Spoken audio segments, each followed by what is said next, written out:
10년 동안 저는 며느리를 완전히 잘못 알고 있었습니다.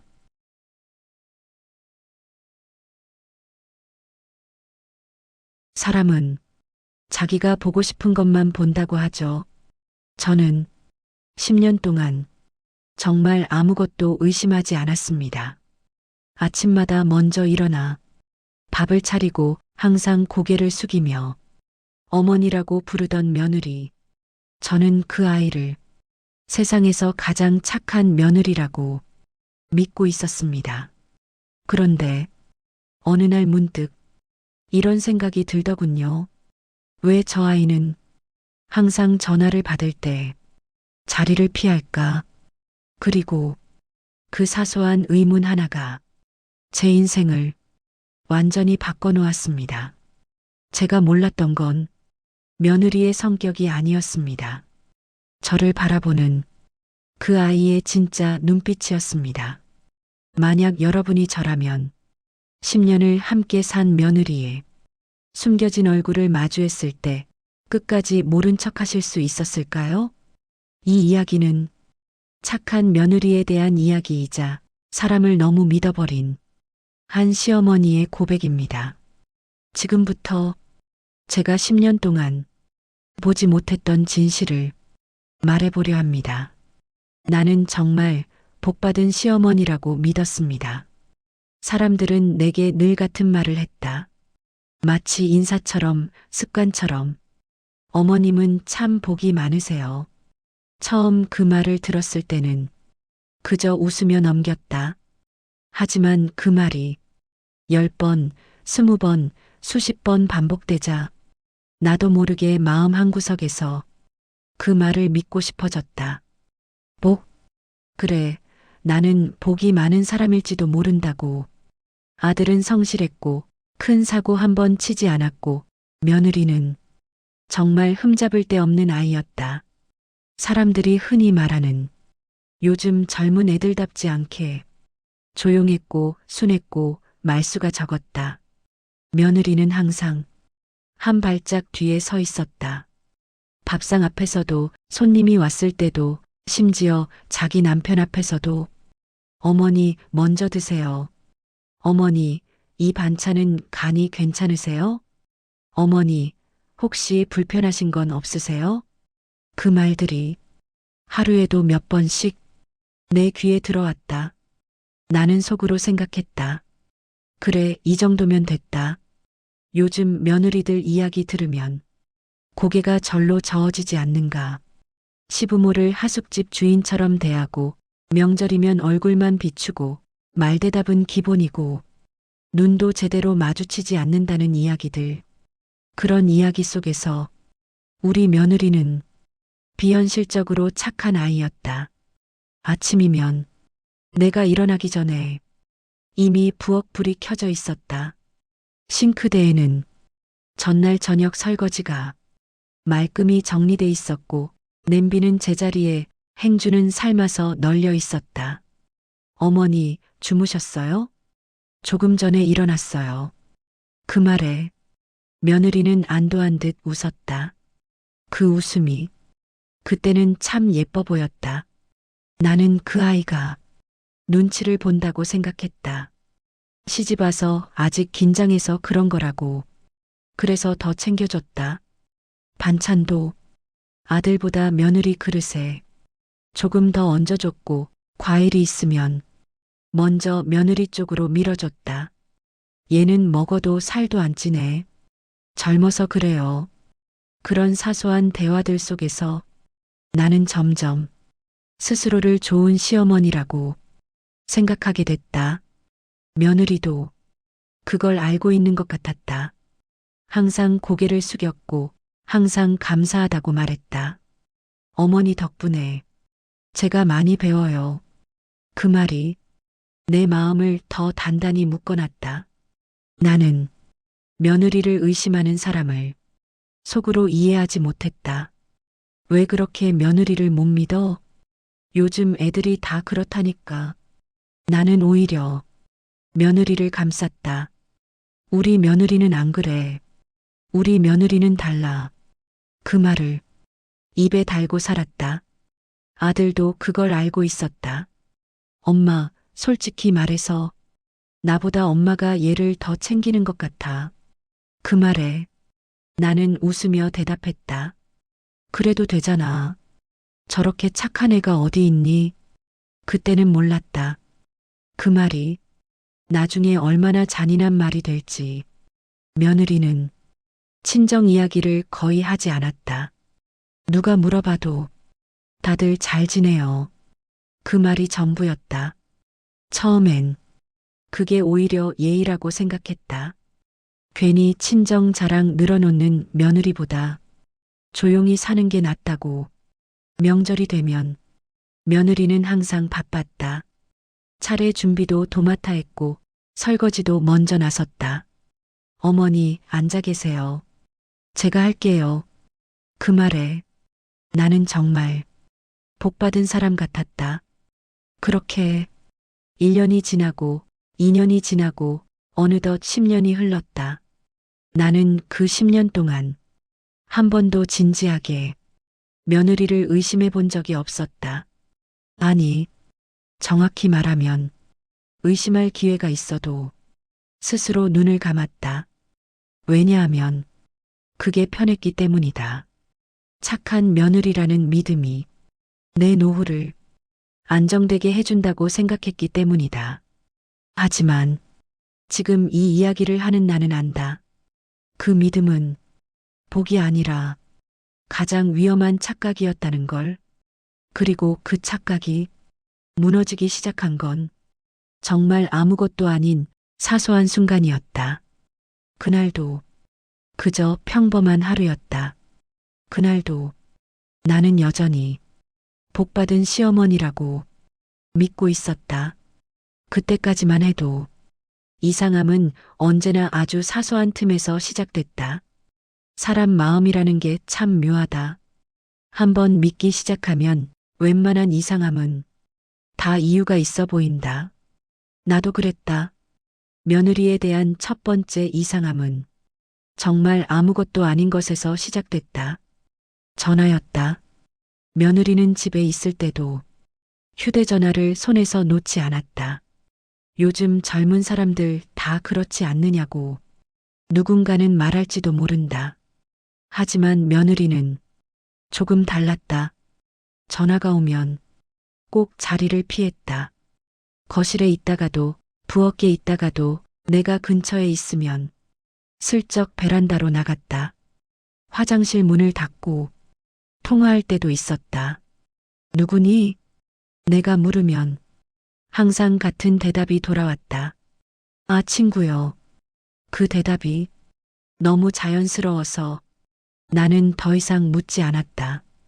그저 사생활이겠지. 그렇게 생각했다. 며느리는 통화를 끝내고 나면 항상 표정이 달라져 있었다. 방금 전까지 웃고 있다가도 전화가 끝나면 잠시 멍하니 서 있었다. 내가 말을 걸면 그제야 정신을 차린 듯 고개를 끄덕였다. 괜찮니? 네, 어머니. 괜찮다는 그 말이 그때는 정말 괜찮다는 뜻인 줄 알았다. 어느 날은 며느리가 통화를 하다 말고 내가 베란다 쪽으로 다가가는 소리를 듣고 갑자기 목소리를 낮추는 걸 보기도 했다. 그 모습이 이상하게 마음에 걸렸다. 왜 숨기지? 그 질문이 머릿속에서 아주 작게 하지만 분명하게 울렸다. 하지만 나는 그 질문을 애써 밀어냈다. 괜히 의심했다가 관계가 어색해질까봐 시어머니라는 이유로 며느리를 감시하는 사람처럼 보일까봐. 그래서 아무 말도 하지 않았다. 그러던 어느 날이었다. 나는 저녁을 먹고 설거지를 마친 뒤 차 한 잔을 마시려고 부엌에 있었다. 그때 베란다에서 며느리의 목소리가 들려왔다. 문이 완전히 닫히지 않았던 모양이었다. 아직이에요. 조금만 더 기다려주세요. 지금은 타이밍이 아니에요. 나는 순간 숨을 멈췄다. 누구에게 하는 말일까? 그리고 무엇이 아직이라는 걸까? 며느리의 목소리는 내가 아는 그 아이의 목소리와 달랐다. 부드럽지도 않았고 조심스럽지도 않았다. 단정했고 어딘가 계산적인 느낌이었다. 어머니는 아무것도 몰라요. 그 말이 내 귀에 들어온 순간 심장이 철렁 내려앉았다. 어머니, 나 말하는 거야? 그 순간 문을 열고 나가고 싶었다. 지금 누구랑 통화하는 거니? 그렇게 묻고 싶었다. 하지만 발이 떨어지지 않았다. 괜히 들었다는 사실이 부끄러워질까봐. 괜히 내가 나쁜 사람이 되는 것 같아서. 며느리는 곧 전화를 끊고 아무 일도 없다는 듯 부엌으로 들어왔다. 어머니, 차 드세요. 그 얼굴에는 아무런 흔들림도 없었다. 나는 그 얼굴을 보면서 오히려 내가 잘못 들은 게 아닐까? 스스로를 의심했다. 내가 예민한가? 나이가 드니까 별걸 다 신경 쓰네. 그렇게 또 한 번 넘겼다. 그날 이후로 나는 며느리를 조금 더 유심히 보게 됐다. 그러자 그동안 아무렇지 않게 넘겼던 장면들이 조금씩 다르게 보이기 시작했다. 며느리는 항상 정확한 시간에 움직였다. 아들이 출근하면 며느리는 정확히 30분 뒤에 집을 나섰다. 어디 가니? 잠깐 볼 일이요. 그 볼 일이 무엇인지는 한 번도 말한 적이 없었다. 장도 꼭 혼자 받고 차를 가지고 나가면 꼭 일정한 시간에 돌아왔다. 그 시간표가 이상하게 너무 정확했다. 어느 날은 아들이 늦는 날이었다. 오늘 야근이래요. 며느리가 먼저 말했다. 나는 그날따라 왠지 마음이 불안했다. 며느리는 저녁을 먹고 나서 잠시 TV를 보다 시계를 힐끗 보더니 말했다. 어머니, 저 잠깐 나갔다 올게요. 시간은 밤 10시를 조금 넘긴 때였다. 이 시간에? 내가 물었다. 네, 금방 올게요. 그 말은 너무 태연했다. 나는 괜히 더 묻지 않았다. 하지만 그날 밤 나는 쉽게 잠들지 못했다. 시계 초침 소리가 유난히 크게 들렸다. 11시, 12시. 며느리는 돌아오지 않았다. 금방 온다더니 새벽 1시가 넘자 마음이 점점 불안해졌다. 혹시 무슨 일이라도 생긴 건 아닐까? 전화를 걸까 하다가 또 참았다. 괜히 간섭하는 시어머니가 되고 싶지 않았다. 새벽 2시가 조금 넘어서 현관문 여는 소리가 들렸다. 나는 불을 켜지 않은 채 거실에 앉아 있었다. 어디 갔다 왔니? 내 목소리는 생각보다 차분했다. 며느리는 잠깐 멈칫하더니 말했다.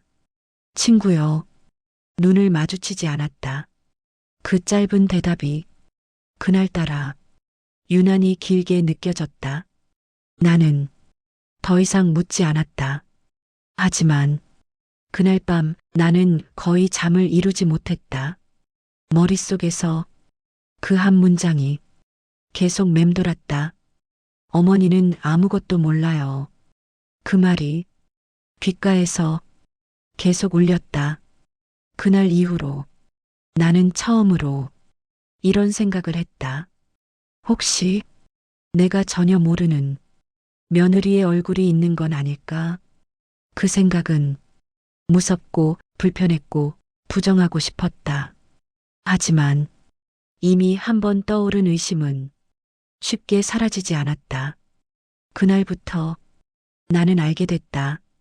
평온했던 일상이 이미 조금씩 금이 가고 있다는 걸. 그리고 그 금은 곧 돌이킬 수 없을 만큼 벌어질 거라는 것도 그때는 아직 몰랐지만 나는 그때도 누군가가 나를 지켜보고 있다는 걸 몰랐다. 과거 회상 어머니의 비밀 보이지 않는 시선, 며느리에 대한 의심이 생기고 나서 이상하게도 자꾸만 과거가 떠올랐다. 특히 이미 세상을 떠난 내 어머니가 사람이 불안해지면 자꾸 예전으로 돌아간다고 하지 않던가. 나도 그랬다. 며느리의 전화 한 통, 늦은 귀가, 그 애매한 말투 하나하나가 어느 순간부터 내 기억 속 오래된 장면들과 겹쳐 보이기 시작했다. 나는 그저 평범한 집안에서 태어난 줄로만 알고 살았다. 아버지는 내가 어린 때 돌아가셨고 어머니는 늘 말이 없었다. 집안 사정에 대해서도 과거에 대해서도 어머니는 거의 이야기하지 않았다. 엄마, 우리 집은 원래 뭐 했어? 어릴 적 내가 물으면 어머니는 늘 같은 대답을 했다. 그냥 먹고 살 만큼만 살았지. 그 말은 언제나 거기서 끝이었다. 어머니는 유난히 내 안전에 예민했다. 학교에서 돌아오는 길도 항상 같은 길로 다니게 했고 낯선 사람과 말 섞지 말라고 귀에 못이 박히도록 말했다. 절대 이름부터 말하지 마라. 누가 불러도 따라가지 마라. 그 정도면 과한 보호라고 생각할 수도 있었지만 어머니의 얼굴은 늘 너무 진지했다.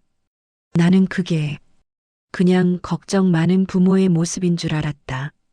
하지만 지금 생각해보면 그 눈빛은 걱정이 아니라 두려움에 가까웠다. 어머니는 내가 고등학생이 되었을 때 갑자기 더 예민해졌다. 집 전화가 울리면 내가 받지 못하게 했고 모르는 번호가 찍히면 수화기를 먼저 내려놓았다. 왜 그래? 내가 물으면 어머니는 잠시 침묵하다가 이렇게 말했다. 세상엔 너를 알 필요 없는 사람들이 많다. 그 말의 의미를 나는 그때 전혀 몰랐다. 어느 날은 학교 앞에서 정장을 입은 중년 남자가 나를 빤히 바라보고 있었다. 처음엔 그냥 지나가는 사람인 줄 알았다. 그런데 다음 날도 그 다음 날도 그 사람은 같은 자리에 서 있었다. 어머니에게 말하자 어머니의 얼굴이 순식간에 굳어졌다. 그 사람 너한테 말 걸었어? 아니. 그 대답을 듣자 어머니는 안도의 한숨을 쉬면서도 밤새 잠을 이루지 못했다. 다음 날부터 어머니는 내 등하굣길을 직접 함께했다. 엄마, 창피해. 조금만 참아라. 그날 밤 나는 우연히 어머니가 전화 통화하는 걸 들었다. 그 애한테는 절대 말하지 마세요. 이미 약속했잖아요. 조용히 살게 해주세요. 그 목소리는 지금의 며느리처럼 낯설게 단정했다. 그날 이후 그 남자는 다시 나타나지 않았다. 나는 그 일을 시간이 지나면서 잊었다.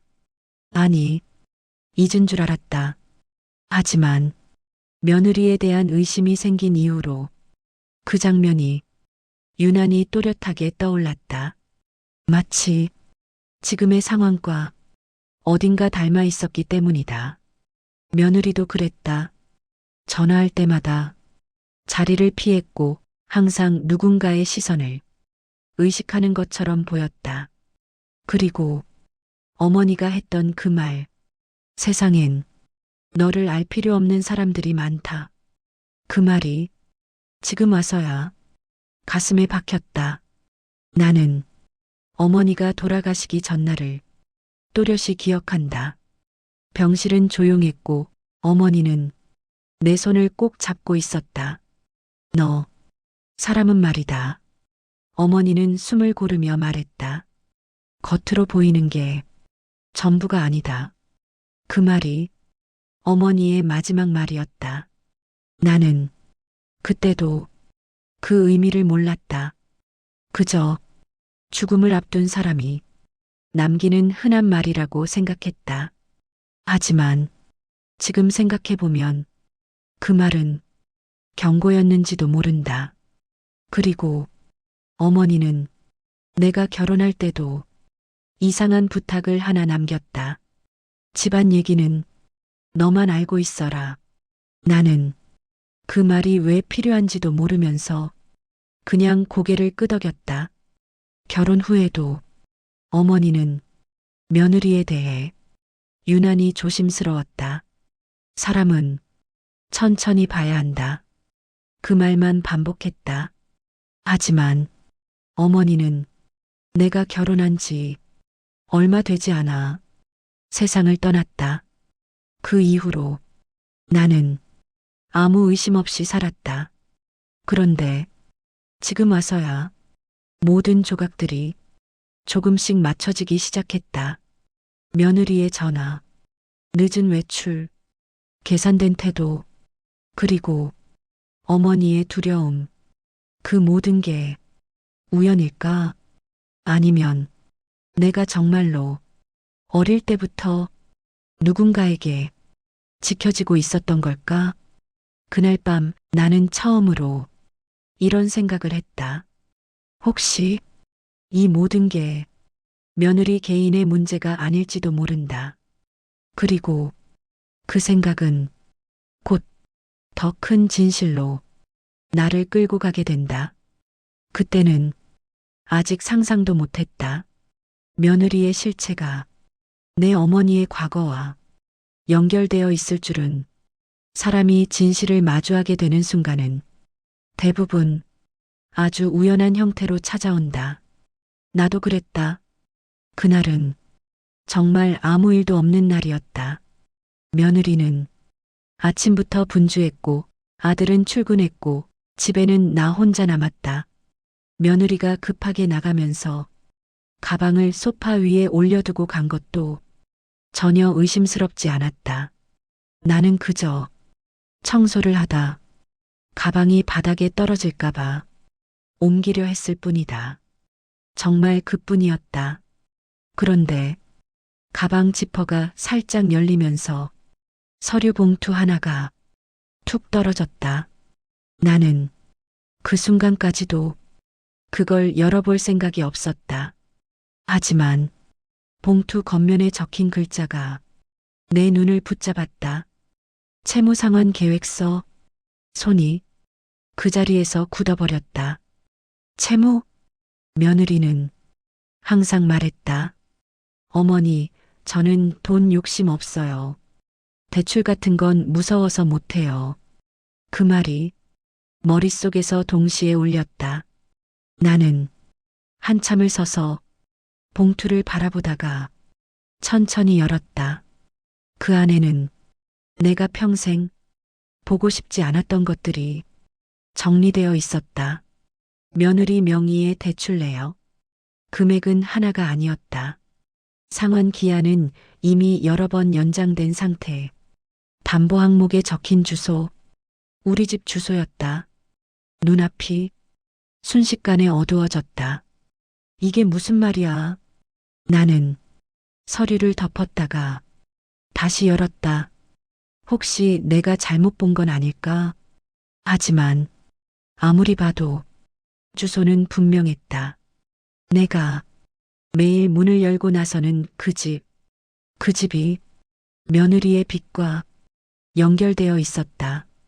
그 순간 이전에 들었던 그 전화 통화가 머릿속에서 다시 재생됐다. 조금만 더 기다려주세요. 지금은 타이밍이 아니에요. 그 말의 의미가 이제야 보이기 시작했다. 나는 서류를 원래대로 넣어두고 아무 일도 없었던 것처럼 집을 정리했다.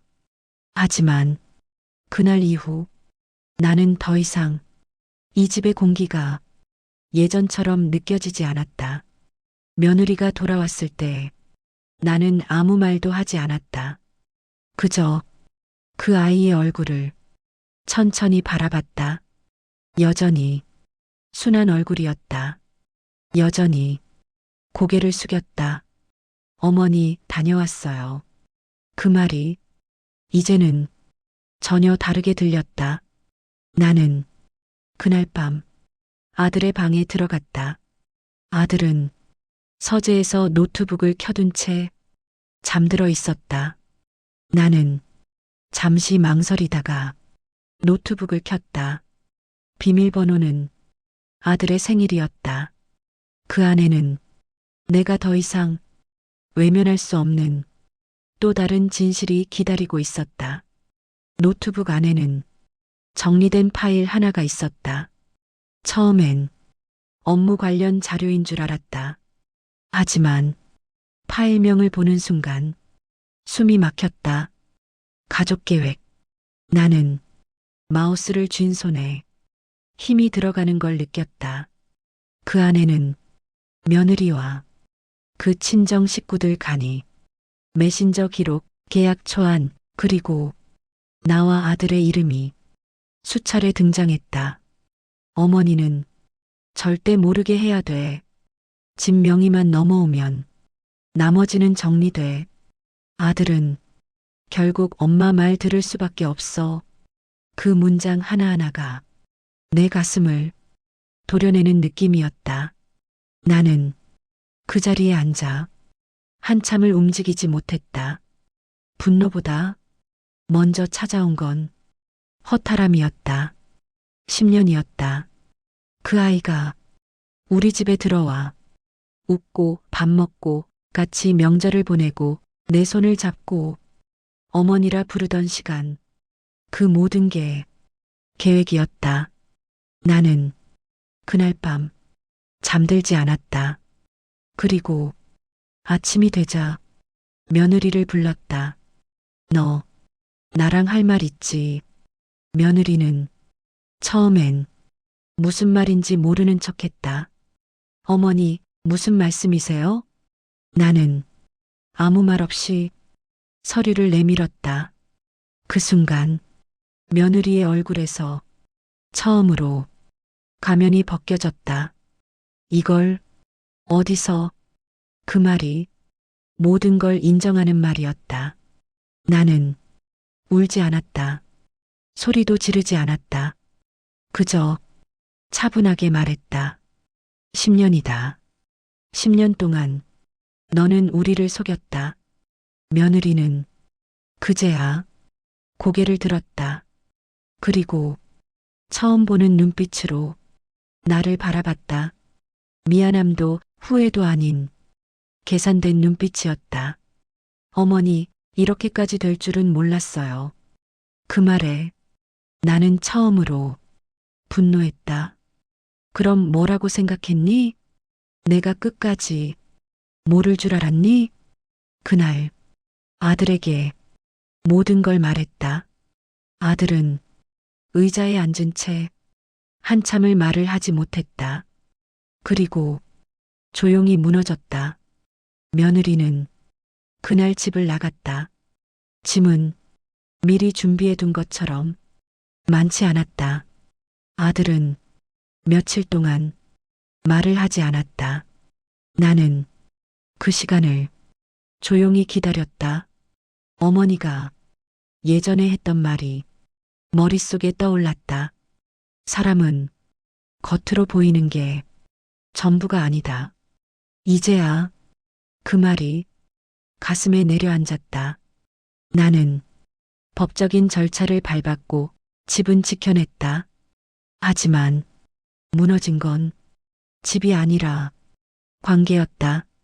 아들은 오랫동안 자신을 자책했다. 엄마, 내가 너무 몰랐어. 나는 그 말에 이렇게 대답했다. 너만 그런 게 아니다. 나도 몰랐다. 그 일을 겪고 나서 나는 사람을 바라보는 눈이 달라졌다. 착함이라는 말 앞에서 한 번 더 생각하게 됐다. 조용함, 순함, 말 없는 태도. 그 모든 게 진심일 수도 있지만 가면일 수도 있다는 걸 이제는 안다. 이 이야기를 지금 이 순간 당신에게 하는 이유는 단 하나다. 너무 오래 참지 말라는 것. 너무 오래 믿지 말라는 것. 사람은 언젠가 자신의 진짜 얼굴을 드러낸다. 그때까지 눈을 감고 사는 건 미덕이 아니다. 나는 며느리를 잃었지만 진실을 얻었다. 그리고 그 진실 덕분에 이제는 나 자신을 지킬 수 있게 됐다. 그게 이 이야기의 끝이다. 여러분이라면 10년을 함께한 며느리의 진실을 알게 되었을 때 끝까지 참고 넘어가시겠습니까? 아니면 저처럼 결단을 내리셨을까요?